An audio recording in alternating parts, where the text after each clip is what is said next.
आज ही Doubtnut app download करें। Doubtnut पर होगा अब आपके सभी मैथ्स, केमिस्ट्री, फिजिक्स और बायोलॉजी डाउट्स का सफाया। बस अपने क्वेश्चन की फोटो खींचो, उसे क्रॉप करो और तुरंत वीडियो सोल्यूशन पाओ। Download now. तो इस प्रश्न में हमें क्या दिया हुआ है कि एक वस्तु 12 सेंटीमीटर फोकस दूरी के उत्तल दर्पण से 6 सेंटीमीटर की दूरी पर रखी है। तो इससे बनने वाला जो प्रतिबिंब है उसकी हमें स्थिति और जो प्रकृति है उसको हमें यहाँ पे बताना है। तो चलिए इस प्रश्न को यहाँ पे हम हल कर लेते हैं। तो यहाँ पे हमारे पास में क्या दिया हुआ है कि ये हमारे पास में जो एक उत्तल दर्पण है जिसका यहाँ पे ध्रुव हो गया, ये इसका यहाँ पे फोकस बिंदु हो गया और ये यहाँ पे इसका वक्रता का केंद्र हो गया।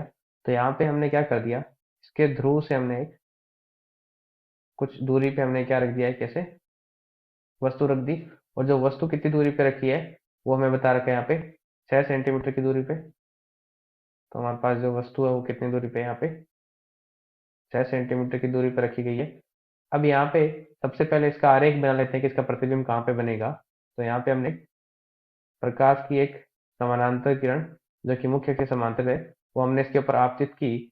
तो हमें पता है कि जो परावर्तित किरण होगी वो कैसे लगेगी, हमें वो ऐसे लगेगी, ये जो हमारे पास फोकस बिंदु है उससे वह आ रही है, ठीक है, उससे निकल रही है। तो जो परावर्तित किरण होगी वो कुछ ऐसे आएगी हमारे पास में, ये हमारे पास क्या आ गई, परावर्तित किरण आ गई। इसी प्रकार से अगर मैं एक दूसरे प्रकार की किरण है, ठीक है, जो कि हमारे पास में क्या हो रही है, इस जो उत्तल दर्पण है उसके ऊपर अभिलंबवत यहाँ पे गिरती है। अगर एक दूसरी प्रकाश किरण है वो इसके ऊपर अभिलंबवत गिरती है। तो अभिलंबवत गिरने की क्या शर्त है हमारे पास में, अगर उसको यहाँ पे अभिलंबवत गिरना है तो इस स्थिति में हमारे पास क्या होगी, जो प्रकाश की किरण होगी वो किससे जाएगी हमारे पास, या जो हमारे पास इस दर्पण का वक्रता केंद्र है उससे जाएगी। तो यहाँ पे अगर प्रकाश की किरण ऐसे अभिलंबवत इसके ऊपर आपतित हुई ऐसे, तो ये परावर्तन के पश्चात अपने उसी जो पाथ है उसी हमारे पास पथ पे वापस चली जाएगी। और इसको पीछे बढ़ाएंगे तो ये हमारे पास जो वक्रता के अंदर उससे जाएगी। अब हमें यहाँ पे पता है कि एक हमारे पास में यहाँ पे दो हमारे पास में क्या होगी, परावर्तित किरणें हो गई, ये पहली परावर्तित किरण और ये दूसरी परावर्तित किरण। दोनों परावर्तित किरणें क्या हो रही है, एक दूसरे से यहाँ पे अपसारित हो रही है, मतलब एक दूसरे से फैल रही है, एक दूसरे से दूर दूर की तरफ जा रही है। तो ये हमारे पास में वास्तविकता में किसी बिंदु पे नहीं मिलेगी। तो इनको मिलाने के लिए जब हम पीछे की तरफ इनको बढ़ाएंगे तो जिस बिंदु पे यहाँ पे ये कटेगी, एक दूसरे को यहाँ पे काटेगी जिस बिंदु पे, उस बिंदु पे हमारे पास क्या मिलेगा, हमें जो प्रतिबिंब है उस वस्तु का वो मिलेगा। तो हमें यहाँ पे प्रतिबिंब मिल गया। तो यहाँ से हमें साफ दिख रहा है कि जो प्रतिबिंब है वो कैसा है, आभासी है, क्योंकि हमारे पास में परावर्तित किरणें वास्तव में किसी बिंदु पे नहीं मिल रही। तो हमारे पास जो प्रतिबिंब वो कैसा है, यहाँ पे आभासी प्रतिबिंब है। उसके अलावा जो प्रतिबिंब है वो क्या हो रहा है, वस्तु से क्या हो रहा है, छोटा हो रहा। प्रतिबिंब क्या होगा, वस्तु से छोटा होगा। और इसके अलावा हमारे पास जो प्रतिबिंब है वो क्या होगा, हमारे पास में सीधा है। ठीक है, जो प्रतिबिंब बना है वस्तु का वो क्या है, हमारे पास में सीधा है। इसको हम याद भी रख सकते हैं कि हमारे पास में जो जब भी उत्तल दर्पण होता है उसकी स्थिति में हमारे पास में जो वस्तु उसको कहीं पे भी रख दो, हमेशा ये ट्रू होता है कि उसका जो प्रतिबिंब बनेगा आभासी बनेगा, छोटा बनेगा और सीधा बनेगा। तो ये तो हमारे पास कहीं पे भी रख दो, बार बार बताने की इसको जरूरत नहीं, फिर भी हमने रेखा चित्र यहाँ पे बना लिया। दूसरी चीज क्या है, प्रतिबिंब की स्थिति बतानी है हमें। तो यहाँ पे हमें दिया क्या हुआ है कि जो एफ का मान है हमारे पास में वो कितना है यहाँ पे, क्योंकि ये उत्तल दर्पण है तो इसकी जो फोकस दूरी कैसी होती है, धनात्मक होती है। तो 12 सेंटीमीटर है, तो कितना हो जाएगा, ये हो जाएगा धनात्मक का 12 सेंटीमीटर।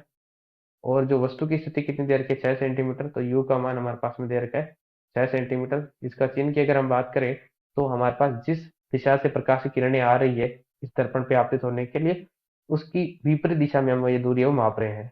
अगर हमारे पास प्रकाश की किरणें बाएं से दाएं की तरफ आ रही है तो हम जो दूरी माप रहे हो दाएं से बाएं तरफ में माप रहे हैं, तो क्या हो जाएगा हमारे पास में ऋणात्मक है इसका। तो यहाँ पे अब मैं दर्पण सूत्र लगा दूंगा कि दर्पण सूत्र से, तो दर्पण सूत्र से हमारे पास में क्या आ जाएगा, हमारे पास में रहेगा 1/f बराबर 1/v। यहाँ पे क्या आएगा, चिन्ह हमारा ऋणात्मक आएगा, प्लस 1/u।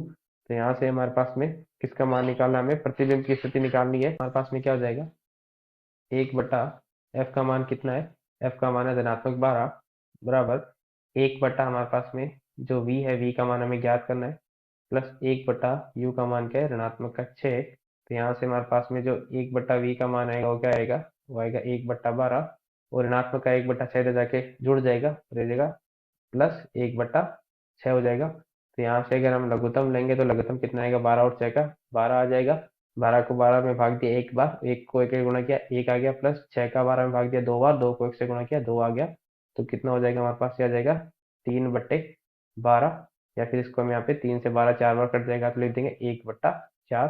तो हमारे पास में 1/v बराबर 1/4 आ गया। तो v बराबर हमारे पास में क्या आ जाएगा, v बराबर 4। और सारी दूरी हम किस में माप रहे हैं, यहाँ पे सेंटीमीटर में माप रहे हैं।